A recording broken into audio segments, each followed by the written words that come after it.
Hi friends, welcome to miracle makers PSC. നമ്മളിന്ന് SCRT സീരീസുമായിട്ടാണ് എത്തിയിട്ടുള്ളത്. 6th സ്റ്റാൻഡേർഡിലെ സാമൂഹ്യശാസ്ത്രമാണ് നമ്മളിന്ന് എടുക്കുന്നത്. 5th സ്റ്റാൻഡേർഡിലെ ബേസിക് സയൻസും സോഷ്യൽ സയൻസും നമ്മൾ കംപ്ലീറ്റ് ചെയ്തിട്ടുണ്ട്. നമ്മൾ 30 ഡേയ്സ് ചലഞ്ച് ഫോളോ ചെയ്ത് വരുന്നതാണ്. എല്ലാവരും ഇത് കൃത്യമായിട്ട് ഫോളോ ചെയ്യുവാണെങ്കിൽ ഇനി വരുന്ന എല്ലാ എക്സാമുകൾക്കും ഉപകാരപ്പെടും. നമുക്കറിയാം, ഇപ്പോൾ PSC റീസെൻ്റായിട്ട് ചോദിക്കുന്ന എല്ലാം SCRTന്ന് അതേ ലൈൻസ് എടുത്താണ്. അപ്പോൾ SCRTക്ക് അത്ര ഇമ്പോർട്ടൻസ് ഉണ്ടെന്നുള്ള കാര്യം നിങ്ങളൊന്ന് ഓർമ്മയിൽ വെച്ചേക്കുക. അപ്പോൾ അതനുസരിച്ച് നിങ്ങൾ അത്രയ്ക്ക് ഇമ്പോർട്ടൻസ് കൊടുത്ത് തന്നെ ഈ ക്ലാസ് കേൾക്കുക. ഓക്കെ, നമുക്ക് ക്ലാസ്സിലേക്ക് കിടക്കാം. ആദ്യം എടുക്കാൻ പോകുന്നത് 6th സ്റ്റാൻഡേർഡിലെ 10th ചാപ്റ്റർ ജനാധിപത്യവും അവകാശങ്ങളും. രാജ്യത്തെ എല്ലാ മേൽക്കോയ്മകൾക്കും എതിരായിട്ടാണ് ഞാൻ പറയുകയും പ്രവർത്തിക്കുകയും ചെയ്തിട്ടുള്ളത്. സ്വാതന്ത്ര്യവും ജനാധിപത്യവും സഹവർത്തിത്വവും സമത്വവുമുള്ള ഒരു രാഷ്ട്രത്തിനു വേണ്ടിയാണ് ഞാൻ പടവെട്ടുന്നത്. ഇത് നേടിയെടുക്കുകയാണ് എൻ്റെ ലക്ഷ്യം. ജനാധിപത്യ വ്യവസ്ഥയിൽ നിങ്ങളും ഞങ്ങളും തുല്യരാവും. ആരുടെ വാക്കുകളാണിത്? നെൽസൺ മണ്ടേലയുടെയാണ്. ഓക്കെ, ഒന്നുകൂടെ പറയാം. രാജ്യത്തെ എല്ലാ മേൽക്കോയ്മകൾക്കും എതിരായിട്ടാണ് ഞാൻ പറയുകയും പ്രവർത്തിക്കുകയും ചെയ്തിട്ടുള്ളത്. സ്വാതന്ത്ര്യവും ജനാധിപത്യവും സഹവർത്തിത്വവും സമത്വവുമുള്ള ഒരു രാഷ്ട്രത്തിനു വേണ്ടിയാണ് ഞാൻ പടവെട്ടുന്നത്. ഇത് നേടിയെടുക്കുകയാണ് എൻ്റെ ലക്ഷ്യം. ജനാധിപത്യ വ്യവസ്ഥയിൽ നിങ്ങളും ഞങ്ങളും തുല്യരാവും. ആരുടെ വാക്കുകളാണ്? Nelson Mandela. ദക്ഷിണാഫ്രിക്കയിലെ ജനാധിപത്യ വിരുദ്ധ ഭരണകൂടത്തിനെതിരെ സമരം നയിച്ച പ്രധാന വ്യക്തിയാണ് നെൽസൺ മണ്ടേല. ദക്ഷിണാഫ്രിക്കയിലെ ഏത് ഗോത്രവിഭാഗത്തിലാണ് നെൽസൺ മണ്ടേല ജനിച്ചത്? കസോസ എന്ന് പറയുന്ന വിഭാഗത്തിലാണ്. നെൽസൺ മണ്ടേല ജനിച്ച വർഷമാണ് 1918 ജൂലൈ 18. അപ്പൊ മണ്ടേല ദിനമായിട്ട് ആചരിക്കുന്നത് എന്താണ്? PSC ചോദിച്ചിട്ടുള്ളതാണ്. മണ്ടേല ദിനമായിട്ട് ആചരിക്കുന്നത് ജൂലൈ 18. ദക്ഷിണാഫ്രിക്കയിലെ ഏത് വംശജരുടെ അവകാശ സംരക്ഷണത്തിന് വേണ്ടിയാണ് നെൽസൺ മണ്ടേല പോരാടിയത്? നീഗ്രോ വംശജർ. ഏത് വംശജർക്ക് വേണ്ടിയാണ്? നീഗ്രോ വംശജർ. ദക്ഷിണാഫ്രിക്കയിലെ ഏത് പ്രസ്ഥാനത്തിന്റെ മുൻനിര പോരാളിയായിരുന്നു Nelson Mandela? African National Congress. ദക്ഷിണാഫ്രിക്കയിലെ ഏത് പ്രസ്ഥാനത്തിന്റെ മുൻനിര പോരാളികളായിരുന്നു Nelson Mandela? African National Congress. Nelson മണ്ടേലയുടെ ജയിൽവാസം എത്ര കാലമായിരുന്നു? 26 വർഷം 7 മാസം 10 ദിവസം. 26 വർഷം 7 മാസം 10 ദിവസം. നെൽസൺ മണ്ടേല ജയിൽ മോചിതനായത് എന്ന്? 1990 ഫെബ്രുവരി 11. നെൽസൺ മണ്ടേല ജയിൽ മോചിതനായത് 1990 ഫെബ്രുവരി 11. നെൽസൺ മണ്ടേല ദക്ഷിണാഫ്രിക്കൻ പ്രസിഡന്റ് ആയ വർഷമാണ് 1994 മെയ് 10. നെൽസൺ മണ്ടേല ദക്ഷിണാഫ്രിക്കൻ പ്രസിഡന്റ് ആയത് 1994 മെയ് 10-നാണ്. നെൽസൺ മണ്ടേല അന്തരിച്ചത് 2013 ഡിസംബർ 5-നാണ്. നെൽസൺ മണ്ടേല അന്തരിച്ചത് 2013 ഡിസംബർ 5. ഇനി ഓരോ രാജ്യവും അവിടുത്തെ ഗവൺമെന്റിന്റെ രൂപവും എന്താണെന്ന് നമുക്കൊന്ന് നോക്കാം. PSC ചോദിച്ചിട്ടുണ്ട്. ഭൂട്ടാൻ ആണെങ്കിൽ ഭരണഘടനാപരമായ രാജവാഴ്ച, ഇന്ത്യ ആണെങ്കിൽ ജനാധിപത്യ ഭരണം, ബ്രൂണൈ ആണെങ്കിൽ സുൽത്താൻ ഭരണം, മ്യാൻമർ ആണെങ്കിൽ പട്ടാള ഭരണം. PSC ചോദിച്ചിട്ടുണ്ട്. ഭൂട്ടാൻ ആണെങ്കിൽ ഭരണഘടനാപരമായ രാജവാഴ്ച, ഇന്ത്യ ആണെങ്കിൽ ജനാധിപത്യ ഭരണം, ബ്രൂണൈ ആണെങ്കിൽ സുൽത്താൻ ഭരണം, മ്യാൻമർ ആണെങ്കിൽ പട്ടാള ഭരണം. ഒരു വ്യക്തിയോ ഒന്നിലധികം വ്യക്തികളോ സ്വന്തം ഇഷ്ടാനുസരണം നടത്തുന്ന ഭരണക്രമമാണ് ജനാധിപത്യേതര ഭരണവ്യവസ്ഥ. ഒരു വ്യക്തിയോ ഒന്നിലധികം വ്യക്തികളോ സ്വന്തം ഇഷ്ടാനുസരണം നടത്തുന്ന ഭരണക്രമമാണ് ജനാധിപത്യേതര ഭരണവ്യവസ്ഥ. ജനപ്രതിനിധികൾ നടത്തുന്ന ഭരണക്രമത്തെ ജനാധിപത്യ ഗവൺമെന്റ് എന്ന് പറയുന്നു. ജനപ്രതിനിധികൾ നടത്തുന്ന ഭരണക്രമത്തെ ജനാധിപത്യ ഗവൺമെന്റ് എന്ന് പറയുന്നു. ഒരു പൗരന് മെച്ചപ്പെട്ട ജീവിതം കൈവരിക്കുന്നതിനും തന്റെ ശേഷിയും കഴിവും വികസിപ്പിക്കുന്നതിന് സഹായകമായതും സാമൂഹ്യവും രാഷ്ട്രീയവും ഉറപ്പു നൽകുന്നതുമായ വ്യവസ്ഥകളാണ് അവകാശങ്ങൾ. ഒരു പൗരന് മെച്ചപ്പെട്ട ജീവിതം കൈവരിക്കുന്നതിനും തന്റെ ശേഷിയും കഴിവും വികസിപ്പിക്കുന്നതിന് സഹായകമായതും സമൂഹവും രാഷ്ട്രവും ഉറപ്പു നൽകുന്നതുമായ വ്യവസ്ഥകളാണ് അവകാശങ്ങൾ. ഇനി എന്താണ് ജനാധിപത്യ ഗവൺമെന്റും ജനാധിപത്യേതര ഗവൺമെന്റും? ജനാധിപത്യ ഗവൺമെന്റ് എന്ന് വെച്ചാൽ ജനങ്ങൾ തിരഞ്ഞെടുക്കുന്ന ജനപ്രതിനിധികളുടെ ഭരണം.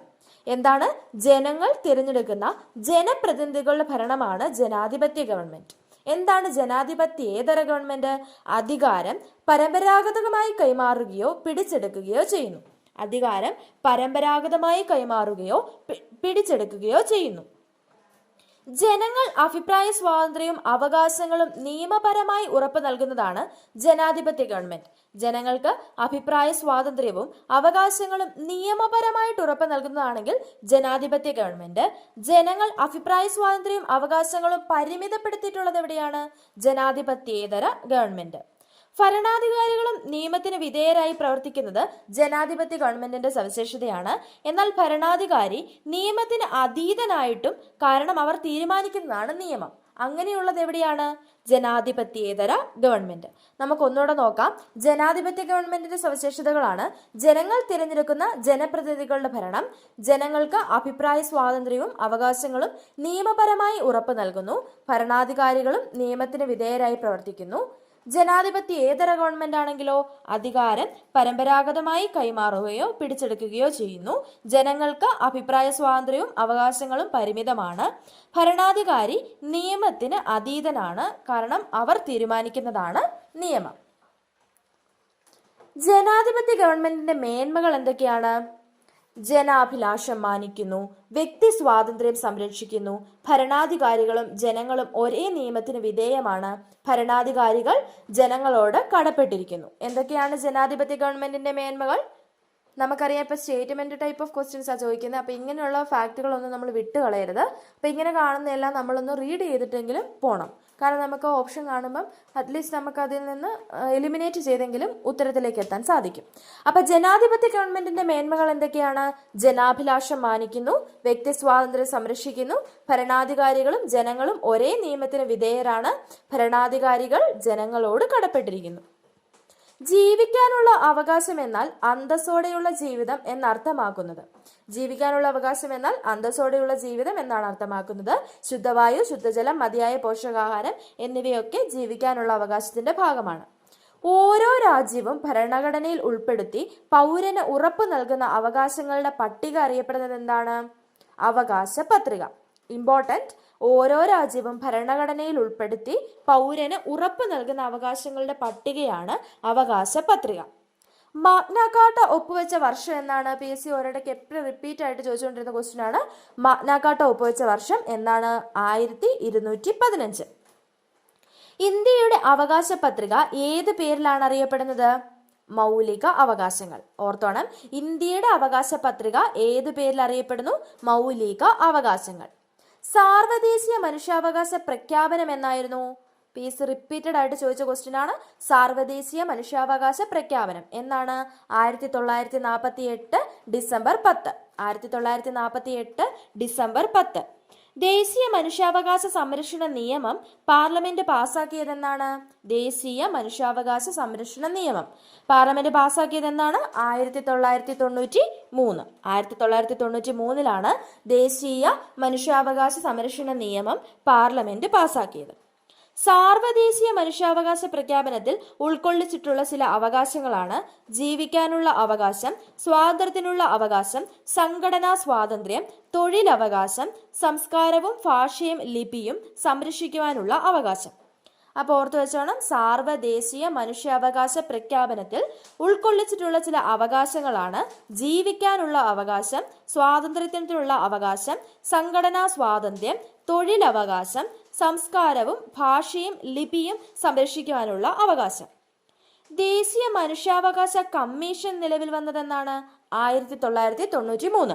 ദേശീയ മനുഷ്യാവകാശ കമ്മീഷൻ നിലവിൽ വന്നത് 1993. ദേശീയ മനുഷ്യാവകാശ കമ്മീഷന്റെ ആദ്യ ചെയർമാൻ രംഗനാഥ മിശ്ര. PSC ഒരുപാട് ചോദിച്ചിട്ടുണ്ട്, 100-ൽ കൂടുതൽ തവണ ചോദിച്ചിട്ടുണ്ട്. ദേശീയ മനുഷ്യാവകാശ കമ്മീഷന്റെ ആദ്യ ചെയർമാനാണ് രംഗനാഥ മിശ്ര. എന്തൊക്കെയാണ് നമ്മളിപ്പോൾ പറഞ്ഞേ? മാഗ്ന കാർട്ട ഒപ്പുവെച്ച വർഷമാണ് 1212. ഇന്ത്യയുടെ അവകാശ പത്രികയാണ് മൗലികാവകാശങ്ങൾ. സാർവദേശീയ മനുഷ്യാവകാശ പ്രഖ്യാപനം 1948 ഡിസംബർ 10. ദേശീയ മനുഷ്യാവകാശ സംരക്ഷണ നിയമം പാർലമെന്റ് പാസാക്കിയത് 1993. ദേശീയ മനുഷ്യാവകാശ കമ്മീഷൻ നിലവിൽ വന്നത് 1993. ദേശീയ മനുഷ്യാവകാശ കമ്മീഷന്റെ ആദ്യ ചെയർമാനാണ് രംഗനാഥ മിശ്ര. ദേശീയ മനുഷ്യാവകാശ കമ്മീഷനിൽ ചെയർമാൻ ഉൾപ്പെടെ എത്ര അംഗങ്ങൾ ഉണ്ടായിരിക്കും? 6 പേരാണ്. ദേശീയ മനുഷ്യാവകാശ കമ്മീഷനിൽ ചെയർമാൻ ഉൾപ്പെടെ 6 അംഗങ്ങളാണ് ഉണ്ടാവുക. ദേശീയ മനുഷ്യാവകാശ കമ്മീഷന്റെ ചെയർമാൻ ആരായിരിക്കും? റിട്ടയർഡ് സുപ്രീം കോടതി ചീഫ് ജസ്റ്റിസ് അല്ലെങ്കിൽ ജഡ്ജി. റിട്ടയർഡ് സുപ്രീം കോടതി ചീഫ് ജസ്റ്റിസ് അല്ലെങ്കിൽ ജഡ്ജി ആയിരിക്കും ദേശീയ മനുഷ്യാവകാശ കമ്മീഷന്റെ ചെയർമാൻ. സംസ്ഥാന മനുഷ്യാവകാശ കമ്മീഷൻ നിലവിൽ വന്നതെന്നാണ്? 1998. 1998 സംസ്ഥാന മനുഷ്യാവകാശ കമ്മീഷൻ നിലവിൽ വന്നത്. ദേശീയ മനുഷ്യാവകാശ സംരക്ഷണ നിയമം പാർലമെന്റ് പാസ്സാക്കിയത് 93-ലും ദേശീയ മനുഷ്യാവകാശ കമ്മീഷൻ നിലവിൽ വന്നത് 1993-ലുമാണെന്ന് ഓർത്തേക്കുക. അപ്പൊ സംസ്ഥാന മനുഷ്യാവകാശ കമ്മീഷൻ നിലവിൽ വന്നത് 1998-ല്. സംസ്ഥാന മനുഷ്യാവകാശ കമ്മീഷനിൽ ചെയർമാൻ ഉൾപ്പെടെ എത്ര അംഗങ്ങൾ ഉണ്ടായിരിക്കും? സംസ്ഥാന മനുഷ്യാവകാശ കമ്മീഷനിൽ ചെയർമാൻ ഉൾപ്പെടെ ആകെ അംഗങ്ങളുടെ എണ്ണം 3 വിദ്യാഭ്യാസ അവകാശ നിയമം പാർലമെന്റ് പാസാക്കിയ വർഷം. ഒരുപാട് ചോദിച്ചിട്ടുണ്ട്. വിദ്യാഭ്യാസ അവകാശ നിയമം പാർലമെന്റ് പാസാക്കിയ വർഷം എന്നാണ് 2009. ഇപ്പൊ നമ്മൾ പറഞ്ഞിരിക്കുന്ന എല്ലാ ഫാക്ട്സും ഇമ്പോർട്ടന്റ് ആണ്. വിദ്യാഭ്യാസ അവകാശ നിയമം പാർലമെന്റ് പാസാക്കിയത് 2009. വിദ്യാഭ്യാസ അവകാശ നിയമപ്രകാരം ഏതു വയസ്സ് വരെയുള്ള കുട്ടികൾക്കാണ് സൗജന്യവും നിർബന്ധിതവുമായ വിദ്യാഭ്യാസം ഉറപ്പു നൽകുന്നത്?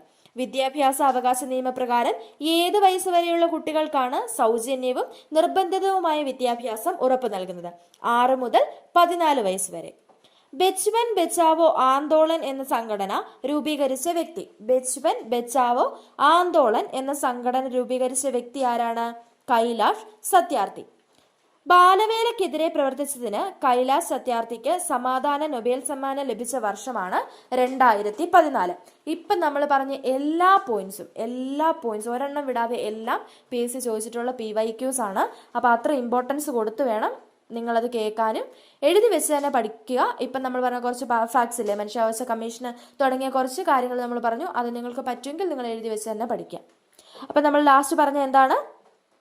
വിദ്യാഭ്യാസ അവകാശ നിയമം പാർലമെന്റ് പാസ്സാക്കിയത് 2009. വിദ്യാഭ്യാസ അവകാശ നിയമപ്രകാരം ഏത് വയസ്സ് വരെയുള്ള കുട്ടികൾക്കാണ് സൗജന്യവും നിർബന്ധിതവുമായ വിദ്യാഭ്യാസം ഉറപ്പു നൽകുന്നത്? 6 മുതൽ 14 വയസ്സ് വരെ. ബച്പൻ ബച്ചാവോ ആന്തോളൻ എന്ന സംഘടന രൂപീകരിച്ചത് കൈലാഷ് സത്യാർത്ഥി. ബാലവേലക്കെതിരെ പ്രവർത്തിച്ചതിന് കൈലാഷ് സത്യാർത്ഥിക്ക് സമാധാന നൊബേൽ സമ്മാനം ലഭിച്ചത് 2014. ഇനി ദേശീയ മനുഷ്യാവകാശ കമ്മീഷന്റെ ചുമതലകൾ കൂടി നമ്മുടെ CRT പറയുന്നുണ്ട്. അതെന്തൊക്കെയാന്ന് നോക്കാം. മനുഷ്യാവകാശ ലംഘനവുമായി ബന്ധപ്പെട്ട പരാതികളിന്മേൽ അന്വേഷണം നടത്തുക, ജയിലുകളും മറ്റും സന്ദർശിച്ച് അന്തേവാസികളുടെ ജീവിത സൗകര്യം പഠിച്ച് ശുപാർശകൾ നൽകുക, മനുഷ്യാവകാശ സംരക്ഷണത്തിന് ഫലപ്രദമായ നിർദ്ദേശങ്ങൾ നൽകുക, മനുഷ്യാവകാശ രംഗത്ത് പ്രവർത്തിക്കുന്ന സന്നദ്ധ സംഘടനകളെ പരിപോഷിപ്പിക്കുക. എന്തൊക്കെയാണ്? PSC സ്റ്റേറ്റ്മെന്റ് ആയിട്ട് റീസെന്റ് ആയിട്ട് ചോദിച്ചൊരു ക്വസ്റ്റ്യനാണ് ഇത്. നമ്മൾ PSC എഴുതിക്കൊണ്ടിരിക്കുന്ന ഒരാളാണെങ്കിൽ ഈ ക്വസ്റ്റ്യൻ കണ്ടപ്പോൾ മനസ്സിലായി കാണും. അപ്പം നമ്മൾ 10th സ്റ്റാൻഡേർഡ് തന്നെ പഠിച്ചുകൊണ്ടിരിക്കുന്ന ഒരാളാണെങ്കിൽ ഓർക്കേണ്ട ഒരു കാര്യം, 6th സ്റ്റാൻഡേർഡ് 5th സ്റ്റാൻഡേർഡ് ഇവിടെ നിന്നാണ് കൂടുതൽ ക്വസ്റ്റ്യൻ വന്നിട്ടുള്ളത്. നമുക്ക് പ്രിലിംസിനൊക്കെ ഏറ്റവും കൂടുതൽ ഇടുന്നത് 5th 6th 7th സ്റ്റാൻഡേർഡ് ആണ്. 10th നിന്നും ഇടുന്നുണ്ട്. എന്നാലും നമ്മൾ കൂടുതൽ ഇമ്പോർട്ടൻസ് കൊടുക്കേണ്ടത് ഈ കുഞ്ഞു കുഞ്ഞു ചാപ്റ്റേഴ്സിനാണ്. കാരണം ഈ കുഞ്ഞു കുഞ്ഞു ചാപ്റ്റേഴ്സിൽ നിന്ന് എടുത്ത് PSC അതേപടി ചോദ്യം ചോദിക്കുന്നുണ്ട്. ഇപ്പം ഈ പറഞ്ഞ ഈ ക്വസ്റ്റ്യൻ റീസെൻ്റ് ആയിട്ട് നടന്ന ഒരു എക്സാമിന് സ്റ്റേറ്റ്മെൻ്റ് ആയിട്ട് ചോദിച്ചിട്ടുണ്ട്. അപ്പോൾ ദേശീയ മനുഷ്യാവകാശ കമ്മീഷന്റെ ചുമതലകൾ ഏതൊക്കെയാണ്? മനുഷ്യാവകാശ ലംഘനവുമായി ബന്ധപ്പെട്ട പരാതികളിന്മേൽ അന്വേഷണം നടത്തുക, ജയിലുകളും മറ്റും സന്ദർശിച്ച് അന്തേവാസികളുടെ ജീവിത സൗകര്യം പഠിച്ച് ശുപാർശകൾ നൽകുക, മനുഷ്യാവകാശ സംരക്ഷണത്തിന് ഫലപ്രദമായ നിർദ്ദേശങ്ങൾ നൽകുക, മനുഷ്യാവകാശ രംഗത്ത് പ്രവർത്തിക്കുന്ന സന്നദ്ധ സംഘടനകളെ പരിപോഷിപ്പിക്കുക. പെൺകുട്ടികളുടെ വിദ്യാഭ്യാസത്തിനു വേണ്ടി പോരാടിയതിന് 2014 17-ാം വയസ്സിൽ സമാധാനത്തിനുള്ള നൊബേൽ സമ്മാനം ലഭിച്ചത് മലാല യൂസഫ്സായി. സ്ത്രീകൾക്കെതിരായ വിവേചനം അവസാനിപ്പിക്കുന്നതിനും അവരുടെ ഉന്നമനത്തിനുമായി സ്ത്രീ വിവേചന ഉന്മൂലന ഉടമ്പടി ഐക്യരാഷ്ട്രസഭ അംഗീകരിച്ച വർഷം 1979. പെൺകുട്ടികളുടെ വിദ്യാഭ്യാസത്തിനു വേണ്ടി പോരാടിയതിന് 2014 17-ാം വയസ്സിൽ സമാധാനത്തിനുള്ള നൊബേൽ സമ്മാനം ലഭിച്ചത് മലാല യൂസഫ്സായിക്കും. സ്ത്രീകൾക്കെതിരായ വിവേചനം അവസാനിപ്പിക്കുന്നതിനും അവരുടെ ഉന്നമനത്തിനുമായി സ്ത്രീ വിവേചന ഉന്മൂലന ഉടമ്പടി ഐക്യരാഷ്ട്രസഭ അംഗീകരിച്ച വർഷം എന്നാണ്? 1979 ആണ്. സ്ത്രീകൾക്ക് തുല്യ പരിഗണനയ്ക്കുള്ള അവകാശങ്ങളാണ് തുല്യ ജോലിക്ക് തുല്യവേതനം, രാഷ്ട്രീയ സാമ്പത്തിക സാമൂഹിക മേഖലയിൽ തുല്യപരിഗണന, സ്കോളർഷിപ്പുകൾ, പഠന സഹായങ്ങൾ എന്നിവ ഉപയോഗപ്പെടുത്തുന്നതിൽ തുല്യാവസരം. ഏതൊക്കെയാണ് തുല്യ പരിഗണനയ്ക്കുള്ള അവകാശങ്ങൾ? തുല്യ ജോലിക്ക് തുല്യവേതനം, രാഷ്ട്രീയ സാമ്പത്തിക സാമൂഹിക മേഖലയിൽ തുല്യ പരിഗണന, സ്കോളർഷിപ്പുകൾ, പഠന സഹായങ്ങൾ എന്നിവ ഉൾപ്പെടുത്തുന്നതിൽ തുല്യാവസരം. നമ്മളൊരു ഇമ്പോർട്ടൻറ്റ് ചാപ്റ്ററാണ് എടുത്തത്. അപ്പോൾ ഇതിലെ എല്ലാ പോയിൻറ്റ്സും വളരെ പ്രാധാന്യം അറിയിക്കുന്നുണ്ട്. നിങ്ങൾ ആദ്യം തൊട്ട് അവസാനം വരെ ക്ലാസ് സ്കിപ്പ് ചെയ്യാതെ തന്നെ കാണുക. നിങ്ങൾക്ക് ചാനൽ ഇഷ്ടപ്പെടുന്നുണ്ടെങ്കിൽ ലൈക്ക് ചെയ്യാനും ഷെയർ ചെയ്യാനും സബ്സ്ക്രൈബ് ചെയ്യാനും മറക്കരുത്. അപ്പോൾ സബ്സ്ക്രൈബ് ചെയ്യുന്നുണ്ടെങ്കിൽ തൊട്ടടുത്ത് കാണുന്ന കുഞ്ഞു ബെൽ ബട്ടണും കൂടി ഒന്ന് ക്ലിക്ക് ചെയ്തേക്കണം. കാരണം ഞങ്ങൾ അപ്ലോഡ് ചെയ്യുന്ന വീഡിയോസൊക്കെ അതാത് സമയത്ത് നിങ്ങൾക്ക് നോട്ടിഫിക്കേഷനായിട്ട് ലഭിക്കാൻ വേണ്ടിയാണ്. പിന്നെ നിങ്ങൾക്ക് എന്തെങ്കിലും ക്ലാസ്സുകളോ ഇപ്പം നമ്മൾ SCERT എടുക്കുന്നുണ്ട്, നിങ്ങൾക്ക് അർജൻറ്റായിട്ട് വേണമെന്ന് തോന്നുന്ന ഏതെങ്കിലും SCERT ചാപ്റ്റേഴ്സ് ഉണ്ടെങ്കിൽ നിങ്ങൾ പറയുവാണെങ്കിൽ നമ്മൾ ആദ്യം തന്നെ ആ വീഡിയോസ് അപ്ലോഡ് ചെയ്യുന്നതായിരിക്കും. പിന്നെ നമ്മൾ ഹോട്ട് ടോപ്പിക് സീരീസ് ചെയ്യുന്നുണ്ട്, അതുപോലെ 30 days ചലഞ്ച് ചെയ്യുന്നുണ്ട്. ഈ വീഡിയോസ് എല്ലാം നമ്മൾ ക്വസ്റ്റ്യൻ പേപ്പർ റിലേറ്റഡ് ആണ് ചെയ്യുന്നത്. ക്വസ്റ്റ്യൻ പേപ്പറിൽ വന്നിട്ടുള്ള ഏറ്റവും കൂടുതൽ റിപ്പീറ്റ് ചെയ്യുന്നത് അങ്ങനെ ക്വസ്റ്റ്യൻ കണ്ടെത്തിയാണ് ചെയ്യുന്നത്. അപ്പം നിങ്ങൾ ഈ വീഡിയോസൊക്കെ കാണുന്നതുകൊണ്ട് നിങ്ങൾക്ക് ഒരിക്കലും ഒരു നഷ്ടം ഉണ്ടാകത്തില്ല. അപ്പം നിങ്ങളുടെ വിലയേറിയ കമൻറ്റ്സ് ഞങ്ങൾ പ്രതീക്ഷിക്കുന്നു. മറ്റൊരു SCERT സീരീസുമായിട്ട് ഉടനെ കാണാം. താങ്ക്